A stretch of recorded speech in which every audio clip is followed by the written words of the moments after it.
Hey everybody, it's your pal Mike Zombie, and this week we're going to talk about Outpost Black Sun. This is part 2 to Outpost that I did last week, and this is the one I watched first, unfortunately. And I'm not a part 2 guy, so maybe it was just that fate tricked me into watching part 2 first, and I went, wow, and then went and saw part 1. And this movie was solid fucking gold until the last maybe 10 minutes, but still, I tell you right now, this movie was awesome, okay? My notes, as I've recently mentioned, I take notes for every film, just so as I'm talking now, I can look at them and have a point of reference, especially if someone's name is important. And I've got 3 long sentences here, that's it. This movie, I'm going to tell you even less about than I did Outpost, because this just came out. The movie had me unsettled from the very beginning. I'm so jaded that when I see something that shocks me, I actually really appreciate the fact that I got shocked, especially if it's good and not just something that's fucking ridiculous. This movie starts out in Europe, Eastern Europe, in a rest home, as a pretty young girl is sitting there smoking in the lobby, which let me know immediately it wasn't anywhere around here. And the orderly comes in and says, hey, okay, and he's, I guess, playing chess or checkers or something with some other gentleman. And she comes in, the orderly comes in and shoos them out so that they can have time together. And she's never met him. And she walks in and she calls him by name, and he's got to be late 80s. And he's trying to focus on her as to who she is, and she says who she is, and that someone in her family went to school in Austria. And she says, I think you're my uncle. And he's looking at her, and he says, oh, come here. And he extends his hands to her, and he's holding her hands, and he's like, how did you find me? And she's holding his hands lovingly and says, it wasn't easy to find you. And she bends his index finger back so quickly that it breaks. And his face grimaces, and he locks up, and she starts to bend his other fingers. And she says, it wasn't easy to find you. And she calls him General. And shows her necklace. This ring belonged to my mother. The Star of David belonged to my father. And these dog tags belonged to the soldier that set him free. She's breaking his fingers. And it was a hard scene to watch. That's the only shocker I'm going to give you for this, because this movie's full of them. I had to watch that scene a couple of times because I found it very unsettling. She takes from him some information and a ring that has a weird kind of pop-out Nazi thing. It's kind of like a puzzle ring. She is searching not just for Nazis. I mean, we have several groups that do that. But she's searching for some specific people. Specifically the people that her father was trying to find. He's long dead, and as a little girl, she says, in a conversation with a gentleman later, that she thought that it was normal for a family to go from place to place to place to place searching Nazis. She didn't know anything else growing up. She kind of took on this cross as hers to bear. One night when she was a little girl, she wandered into her father's room, and he had all these pictures spread out on his bed. He was making notes of atrocities, and specifically of a Nazi named Klausner. Klausner was the main one that he was looking for, and she said her father was out on the balcony crying. She'd never heard her father cry before, and that kind of is what drew her in to hunting these men down. She ends up following the trail and running into a gentleman she's met before who's also a hunter of sorts.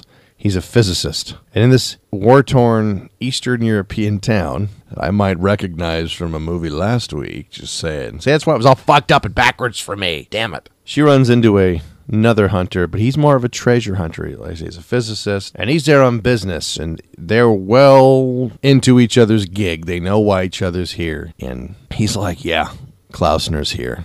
Because not only do we have a war-torn area out here that's being contested by the local militias and everything else, an entire troop of Nazis, zombie Nazis, are going pretty much from town to town, laying waste, killing everything in their path, led by a general named Klausner, who seems like a very thin old man with no hair, with a divot in the back of his head by his skull, and one hell of a scar running down his face. I think I've seen this man recently, but I'm not going to get too far into connecting that. And this story is basically the story of these two. The woman who's trying to avenge her father's work that never got finished. Her life can't be complete. She can't start her own life until she's finished her father's work. And this other physicist who's a bit of a treasure hunter, who just wants to be able to pretty much touch the machine, as it's called now, Klausner's machine.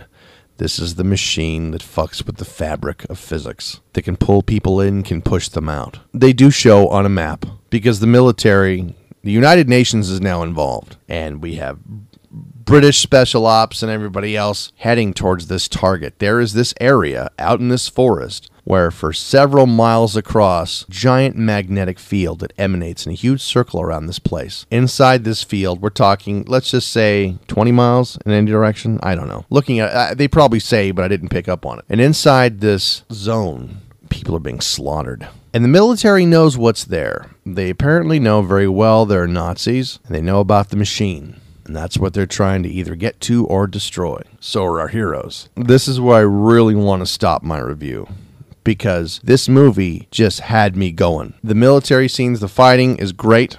I enjoyed it very much. There are so many jumpy moments that make you go, what the fuck? Oh, man. That this movie is great. I will say, the way they wrapped the movie up, it was very clear they wanted to make a part 3. So in the last, let's say, 5-10 minutes of this film, they introduced two things that really annoyed me. I'm not sure if they tried to... I mean, it's okay that I can say we have Nazi zombies. I don't know. There is a woman Nazi zombie that seems to be somewhat in charge of these guys. And she has a very annoying laugh. And she walks around with a syringe trying to poke people. They weren't clear, but I'm not sure. Were they trying to say this was Braun? For those of you who are even mildly steeped in the history of the Reich, I don't know. It might have been the zombie Aviva Braun, but she was ugly and old. But I didn't like her character.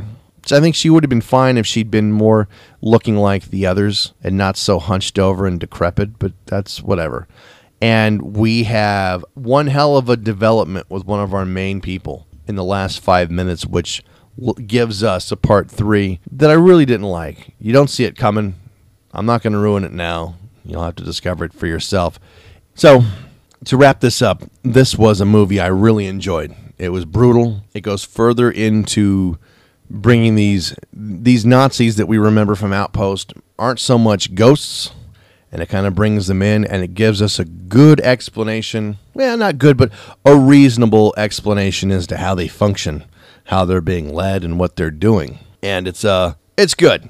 The last 5-10 minutes pissed me off. I'll get over that. It certainly prompted me. I was like, oh, shit, this was the sequel? So I hurried up and got Outpost from 2008 and watched it and loved it as well. So I would say Outpost II Black Sun on the Berdinsky rating system of buy it, borrow it, or don't bother. This would definitely be a borrow. Absolutely a borrow, and maybe even a buy if you're into Nazi zombie films. I'm glad I own this. It's good. So that's all, folks, and part 3 is coming out. Well, I guess, yeah, it would probably have to be pre-Outpost, so I don't know how far back they're going to put it. But they have everywhere from, 1945 until now, I suppose? I just hope it's not like every other part 3. And let's be honest, anytime you make a part 2 or a part 3, you kind of risk reaching so far trying to find a story that you just lose everything you built. So, Jaws 3, 3D, Louis Gossett Jr., Iron Eagle, bad. So, keeping my fingers crossed. Outpost, Black Sun, 2012, I believe. Check it out. It's a good film.